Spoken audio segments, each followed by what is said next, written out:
Natapos ang huling part ng ating kwento kung saan nagtanong ang Beast Emperor kay Chu Ziyu na siya raw ay masyadong naguguluhan kung bakit iniwan ni Kui Xian ang mangkukulam upang makipag-alyansa sa immortal ng lahi ng tao. At sa ngayon kanya nang napatay si Kui Xian, subalit hindi niya nahanap ang bato na lapida, pinag-isipan raw niya ito ng paulit-ulit ngunit hindi pa rin niya ito maunawaan kaya tatanungin niya ang immortal ng lahi ng tao kung ang lapida raw ba ni Kui Xian ay nasa kanyang pagmamay-ari. Sa pagpapatuloy, dito ay tumugon si Chu Ziyu sa katanungan ng Beast Emperor na ang lapida na bato na nasa pagmamay-ari ni Kui Xian ay nasa kanyang mga kamay. Sa pag-amin ni Chu Ziyu na nasa kanyang mga kamay ang lapida na bato ni Kui Xian ay natatawa na tinanong siya ng Beast Emperor kung napatay raw ba niya ang mangkukulam. Sagot naman sa kanya ni Chu Ziyu habang nakangiti na kung ano raw ba ang kanyang gagawin kapag nalaman niya na talagang napatay niya ang mangkukulam, at ano din ang kanyang gagawin kung sa ngayon ay baka hindi pa patay ang mangkukulam.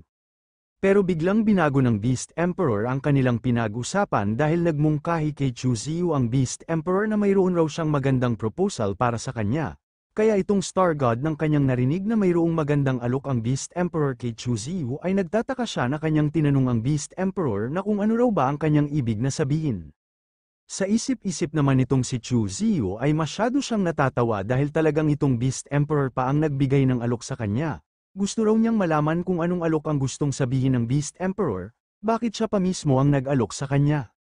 Dito ay ipinaliwanag na nga ng Beast Emperor ang kanyang totoong layunin, dahil ang kanya lang naman raw layunin ay hindi ang patungkol sa pinagmulan ng Dao dahil ang kanya lang naman gusto ay makapasok sa ibang dimensyon kung saan yun nagmumula. Pero sa isip-isip naman itong si Chu Ziyu ay masyado siyang nainis dahil sino naman raw ang maniniwala sa ganoon na palusot. Kasabay nito ay itinaas ng Beast Emperor ang kanyang isang kamay na kanyang isinusumpa sa makalangit na Dao na hindi kasinungalingan ang kanyang totoong layunin, dahil dito ay bumulusok na nga paibaba ang mga maraming kidlat sa kalangitan, dahil tinugon ng kalangitan ang panunumpa ng Beast Emperor na kapag siya ay nagsisinungaling ay paparusahan siya ng kalangitan. Naging seryoso naman itong si Chu Ziyu maging ang Star God na pareho ang kanilang iniisip na talagang hindi raw nagsisinungaling sa kanila ang Beast Emperor. Matapos manumpa sa kalangitan ng Beast Emperor sa makalangit na Dao ay seryoso siyang sinabihan ng Star God na silang dalawa raw ay kapwa nagmula sa libu-libong lahi, ano na lang raw kaya na silang dalawa ay magsanib puwersa.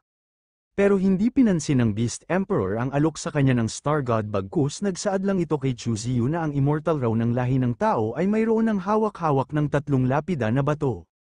Mas malaki raw ang kanyang napuhunan, handa raw ba ang immortal ng lahi ng tao na makipagtulungan sa kanya? Sagot naman sa kanya ni Chu Ziyu na sa alok raw ngayon ng Beast Emperor ay sa simula pa lang noong una ay talagang nagkasundo na sila. Ngunit ang problema lang ay wala sa kanya ngayon ang 3 lapida na bato. Sa sinabi ni Chu Ziyu ay sinaad sa kanya ng Beast Emperor na kung ganoon raw ang sitwasyon ay makikipagtulungan na lang siya sa Star God para kanila siyang matalo, dahil dito ay napabuntong hininga ng malalim ang Star God dahil ligtas na ang kanyang buhay, dahil sa kanya makikipag-alyansa ang Beast Emperor, dagdag pa ng Beast Emperor sa ating bida na kung hindi raw ba siya tatutol sa kanyang ginawang pasya ngayon. Agad naman nagpanggap si Chu Ziyu na isang basang sisiw, na kanyang pinapatigil ang Beast Emperor sa kanyang mga pasya, sambit pa niya sa kanila na siya raw na isa lang baguhan ay hindi kakayanin na labanan silang dalawa ng siya lang mag-isa. Kung makikipagtulungan raw sa kanya ang Beast Emperor ay tiyak na kanyang ibibigay sa Beast Emperor ang batong lapida kapag silang dalawa ay nagtagumpay. Manunumpa din daw siya sa kalangitan na hinding-hindi siya nagsisinungaling sa kanyang mga sinabi. Sa paliwanag ni Chu Ziyu ay naniwala naman sa kanya ang Beast Emperor, ngunit kinakailangan raw ng immortal ng lahi ng tao na manumpa sa kalangitan dahil maging siya ay nanumpa na sa kalangitan na hinding-hindi nagsisinungaling sa kanyang mga sinabi. Agad naman nagbigay si Chu Ziyu ng paggalang sa Beast Emperor dahil pinakinggan niya ang kanyang mga paliwanag. Inutos pa ng Beast Emperor sa ating bida habang nakangiti na isumpa raw ng immortal ng lahi ng tao sa kalangitan itong kanyang sasabihin na hinding-hindi niya siya atakihin sa anumang paraan o anyo. Kung kanyang lalabagin ang kanyang isinusumpa ay tatanggapin niya ang malahiganting makalangit na kidlat ng Dao at ang iyong kaluluwa ay lubusang lilipulin. Matapos sabihin ng Beast Emperor kung ano ang dapat na sabihin ni Chu Ziyu sa kanyang panunumpa sa makalangit na Dao ay agad na itinaas ng ating bida ang kanyang isang kamay na kanyang isinusumpa sa makalangit na Dao kung ano ang mga binanggit na salita kanina ng Beast Emperor, pero sa isip-isip ng ating bida ay masyado itong natatawa dahil ang makalangit raw na Dao ay walang epekto sa kanya. Siya raw si Chu Ziyu ay hinding-hindi natatakot sa makalangit na Dao. Matapos manumpa si Chu Ziyu sa makalangit na daw ay agad na bumaba galing sa kalangitan ang mga kidlat-hudyat na pinakinggan ng kalangitan ang panunumpa ni Chu Ziyu.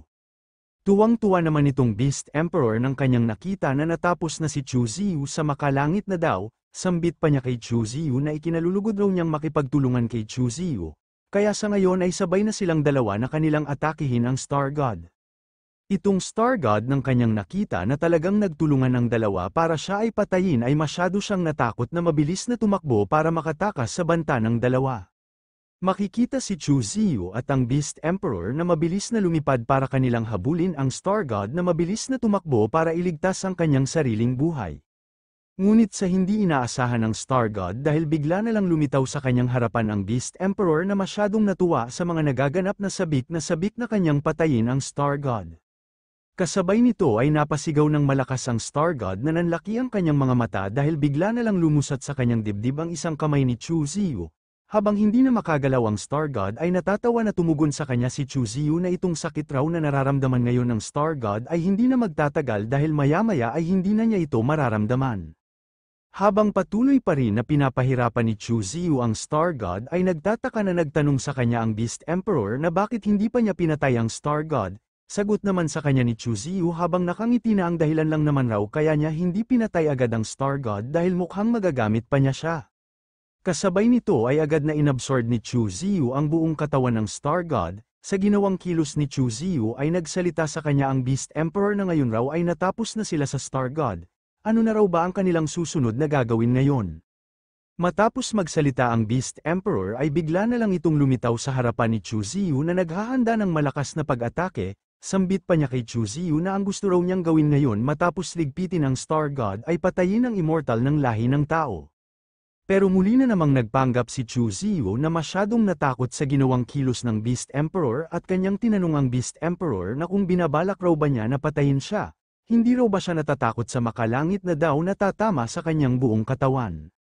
Pero natatawa lang na sinabihan ng Beast Emperor si Chu Ziyu na kung ano naman daw ang pakialam niya kung kanyang sisirain ang kanilang kasunduan, noong siya raw ay naglalakbay sa sinaunang lupain ay sa hindi niya inaasahan na swerte ay nakakita siya ng isang pinakamataas na kayamanan na nirefine ng isang dakilang emperor, kaya ng kayamanan na iyon na tulungan siya laban sa parusa ng makalangit na daw ng isang beses. Dagdag pa niya kay Chu Ziyu na kung ihahambing lang raw si Chu Ziyu sa tulad niyang nasa pinakamataas ay masyado pa siyang bata. Tanong naman sa kanya ni Chu Ziyu na kung hindi raw ba nag-alala ang Beast Emperor na baka kanyang pakawalan ng Star God na nasa kanyang pangangalaga. Sagot naman ng Beast Emperor na huwag raw kalimutan ni Chu Ziyu ang kanyang panunumpa sa makalangit na daw. Kung susubukan raw ni Chu Ziyu na kalabanin siya sa pamamagitan ng pagpapakawala sa Star God ay si Chu Ziyu mismo ang unang wawasakin ng makalangit na daw, sa huli ay siya mismo ang magwawagi sa kanilang alitan, at ang pinagmulan ng daw ay mapapasa kanyang mga kamay. Sa kabila ng pagyayabang ng Beast Emperor ay tinawanan lang siya ni Chu Ziyu na kanyang sinaad sa Beast Emperor na hindi pa naman raw nila nakikita kung sino ang nagwawagi sa kanilang dalawa. Paano raw ba niya nasabi na mapapasa kanyang mga kamay ang lokasyon ng pinagmulan ng Dao? Wala na ngang patumpik-tumpik si Chu Ziyu dahil hindi pa tumama sa kanyang katawan ang atake ng Beast Emperor ay mas nauna pa na tumama ang malakas na suntok ni Chu Ziyu sa katawan ng Beast Emperor gamit ang kanyang sword intent. Kaya ang Beast Emperor ay gulat na gulat sa walang alinlangan na kilos ni Chu Ziyu kahit alam niya na paparusahan siya ng makalangit na daw kapag susubukan siya ni Chu Ziyu na kalabanin.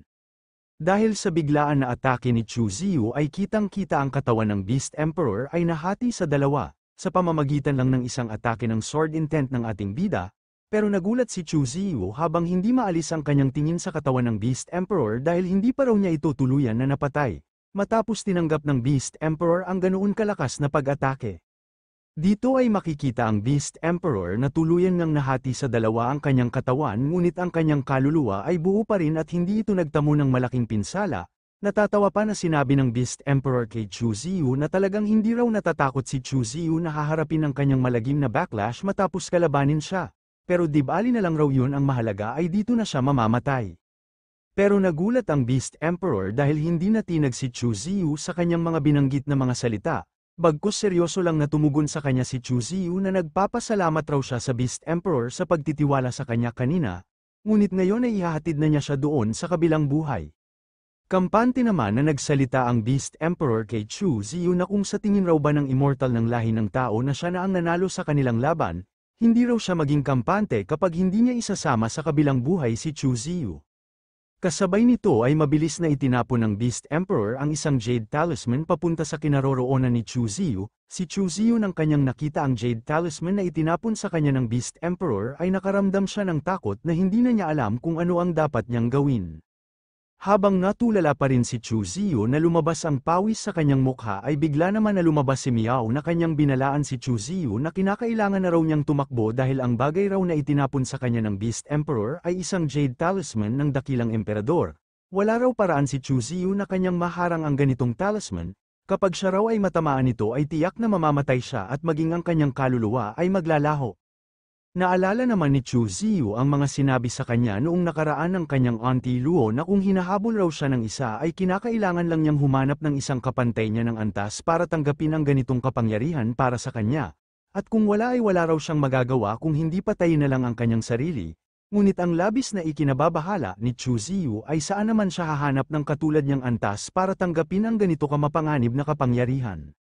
Dahil dito ay mahigpit na hinawakan ni Chu Ziyu ang kanyang Emperor Sword na kanyang iniisip na kung ang tangi na lang raw ba niyang gawin ngayon ay magpakamatay upang hindi madamay maging ang kanyang kaluluwa kapag tumama na sa kanya ang Jade Talisman ng isang dakilang emperador.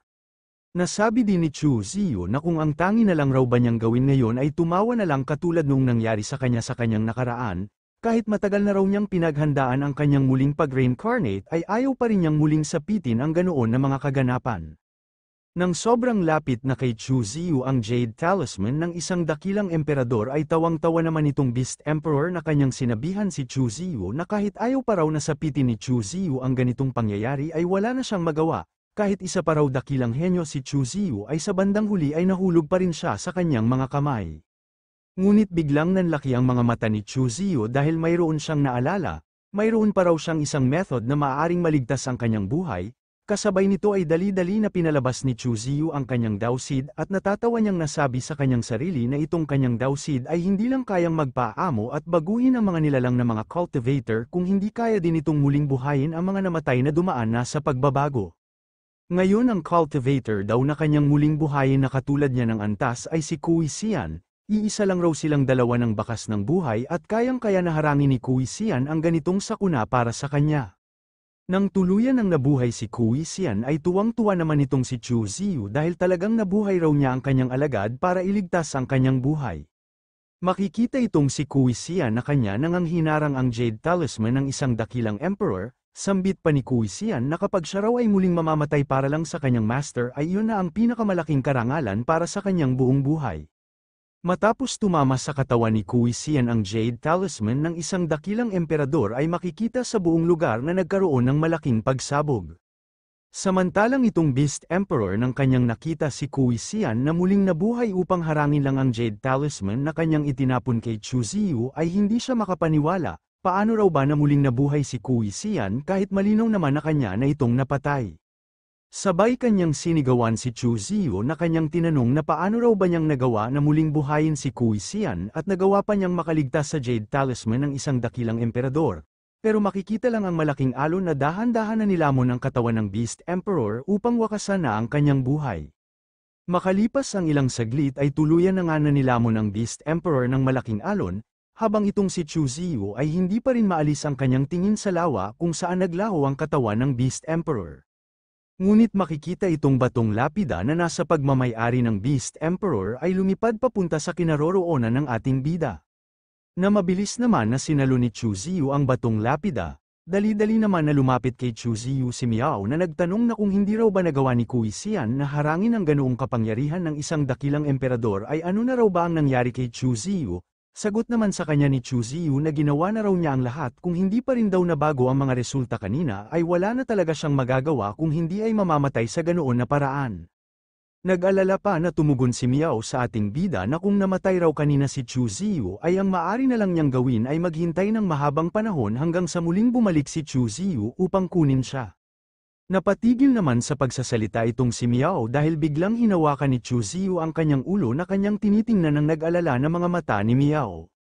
Sambit pa ni Miao kay Chu Ziyu na marami raw mga tao na nagmamahal dito kay Chu Ziyu, kapag siya raw ay namatay kanina ay tiyak na maraming magdadalumhati, at lalong-lalo na ang babae na si Chi Mengdai at maging ang babae na Dragon God ay masasaktan sa kanyang pagkamatay. Ngunit natatawa lang itong si Chu Ziyu sa mga sinabi ni Miao dahil siya raw na isang kalaban ng lahat ay nakakatawa naman na isipin na marami palang masasaktan kapag siya ay namatay. Kaya itigil na ni Miao ang kanyang pag-alala sa kanya dahil sa ngayon ang kanya munang gawin ay asikasuhin ang Star God.